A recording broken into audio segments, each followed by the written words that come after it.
What is the situation like in Katsina at the border with Niger? What's happening? What have you learned about this development so far? Well, to my own understanding, there are three critical issues here to look at. Number one is the issue of border itself. Number two, the issue of movement. And number three, the issue of trading between the residents of the border communities. For the issue of border, the Nigerian government has issued a statement and directed border officials talking about customs and immigrations to ensure ease of doing business. Already we are aware that the two main issues that take place across international border are the movement of people and goods for trade. So the movement of people between Nigeria and Niger Republic was not affected by either the ECOWAS sanctions or the Niger border closure. That is largely due to long history, cordiality and relationship, intermarriages and other cultural and religious links between the two countries. What I'm trying to say here is that despite all the sanctions and border closures, and of course between Nigeria and Niger Republic, there are still movement between residents or other citizens of the two countries.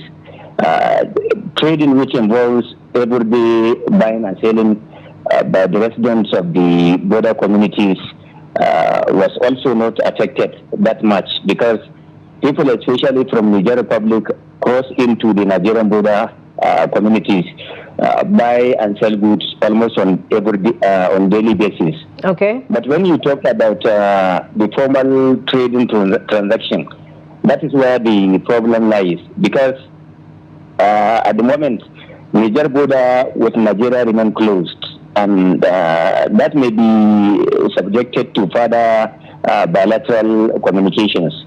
The NURTW here in Katsina, or rather in Jigawa, heavy trucks and buses units told me that the movement of goods and services between the two countries is yet to commence.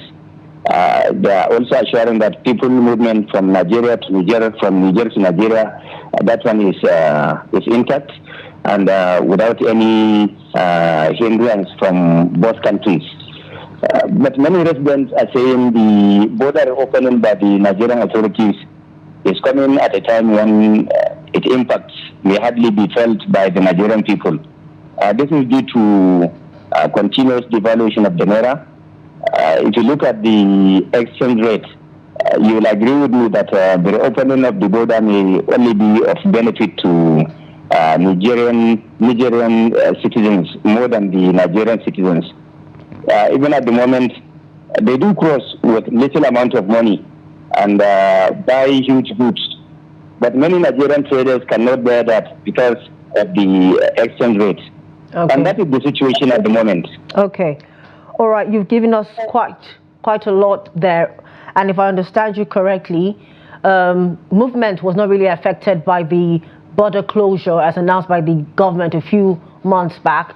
And then, of course, informal trading, just walking in to buy something, wasn't affected either. But I believe what we're talking about that was affected was maybe the movement of trucks into Nigeria and outside Nigeria to Niger and from Niger, if I understand you correctly. Indeed, that is what I mean.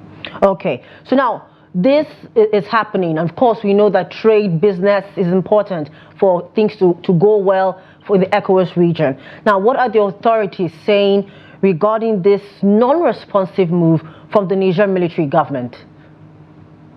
Well, at the moment here in Katsina, there was no official statement regarding the what the Niger authorities are doing, because, like you said, the Niger authorities remain adamant regarding the border reopening in Nigeria. In fact, somebody was even telling me that he do conduct his businesses in Niger Republic. He was telling me that they blocked all routes even the illegal routes that were hitherto being used by the business people were blocked since the border opening, I think some hours ago or some days ago here in Nigeria. So I think there is need for this issue of bilateral talks between the authorities here in Nigeria and, of course, in the Niger Republic. If not for that, I don't think for maybe in the coming days, we'll think of something else. Okay. All right, Abdullah Yamade, thank you so much for joining us and giving us this update on the situation at the border in Katsina State. Thank you.